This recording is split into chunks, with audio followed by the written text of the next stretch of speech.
All right, this is a video on how I oil my Titan TN 1341.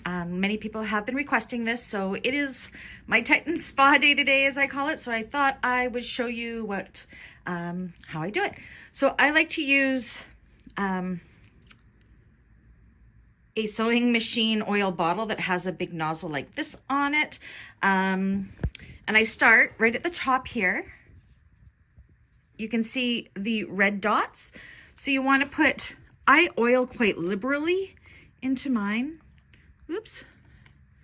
So I just squirt a little in there, squirt a little in there, squirt a little in there. Whoops, I'm kind of messy with it. And then in this one, you can see a wick in there. And you just want to make sure, mine's actually pretty saturated, but you just squeeze some oil in there until the wick kind of turns. You can kind of see how it's a yellowy, yellowy brown color. That is what we want. And then we come down to the machine here, and we have another red spot here. So again, I oil quite liberally. The oil will kind of come out as you start sewing, but it won't hurt anything. It'll just be until it dries up a little. And then I also like to open up where my bobbin goes. And actually I do this whenever I change my bobbin, and I just put like a couple drops in there as well. And then if you look right inside, right here, there is a little wick in there. Mine is looking quite white. You want it to look kind of yellow. That's when you know you have enough. So I just kind of saturate that like so. So that is done.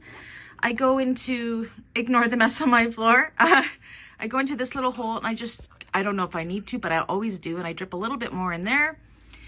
And then last but not least, you want to undo this screw to open this up, and you're going to see all of my wicks in there. Now you can see how these ones are kind of white. They're dry, but this one is kind of yellowy. This is the color we want to be getting. So I just take my bottle, and again, I use it liberally. This is an expensive machine, and I don't want it to dry out, so I can see it's quite saturated there. Here's another wick right here. So I'm going to do that. And on these foam parts, I'm going to put a bunch. You can see I'm very generous. I do this about twice a week. Keep in mind, I do sew every day. Kind of look in, there is another wick way back here, you see right there. So I saturate that. And then there's some right in here. These ones are actually quite good, but I'm just going to do it anyways while I'm here. And then when you go down here, you can see there's some, sorry, I'm trying to do this one-handed, right here. Everywhere you see a wick, make them wet.